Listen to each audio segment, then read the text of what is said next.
እነዛ መስፈርቶች ካልተሟሉ አይቻልም። የመጀመሪያው መስፈርት ምንድነው? አልዕልም እውቀት ነው። እውቀትን ተምሮ መሆን አለበት ዳዕዋ የሚያደርገው ሰውየው። ያለ እውቀት ዳዕዋ ይደረጋል እንዴ? አይደረግም። የሰው ልጅ ሊያስተምር ሲወጣ ጊዜ መጀመሪያ ተምሮ መሆን አለበት።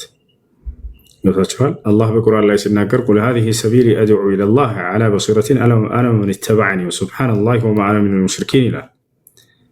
ቁል በል ሙሐመድ ሃዚሂ ሰቢሊ ይህቺ መንገዴ ነች በላቸው ለሰዎች። አድዑ ኢለላህ ወደ አላህ እጠራለሁኝ።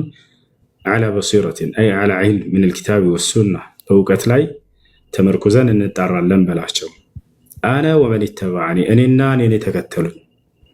ስለዚህ ነቢዩ ሰለላሁ ዐለይሂ ወሰለም በእውቀት እንደተጣሩ ተከታዮቻቸውም በእውቀት ነው የሚጣሩት። አንደኛው መስፈርት እሱ ነው። ሁለተኛው መስፈርት ምንድን ነው?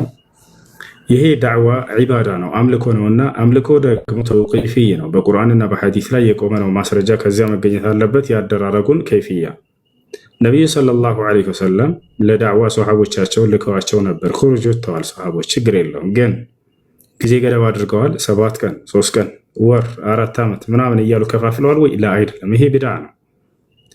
ገብታችኋል? ይሄ ቢድዓ ነው። هذه من البدع التي وقعت فيها جماعة التبليغ وقد حذر منها العلماء الكبار وعلى رأسهم سماحة الإمام عبد العزيز بن باز رحمه الله تعالى እና ስለዚህ ሁለተኛው ይሄ ነው። ሶስተኛውና ዋናው መስፈርት ዳዕዋ ላይ ከገባ በኋላ ሰውየው እነዚህን ሁለቶችን መስፈርቶች አሟልቶ ከሆነ የመጀመሪያ ሊያስተምር የሚገባው ስለ ተውሂድ ነው። ስለ ሽርክ አደገኝነት ማስጠንቀቅ ነው።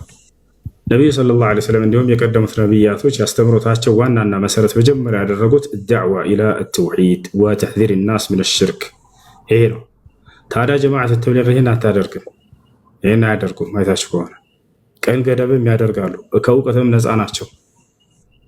ጀማዓት ተብሊግ አካሄዳቸው ምንድነው ከተባለ ዛሬ ሰውየውን ከሽሻ ቤት ቶብት ብለው ያወጡታል። ማሻአላህ በጣም ደስ ይላል። ከዚያ በኋላ ምን ያደርጉታል? ነገ ጀለብያ ለበስና ዳዕዋ ውጣ፣ ኹሩጅ ውጣ። አለቀ በቃ። ትላንት ሽሻ ቤት ነበር፣ ጫት ቤት ነበር።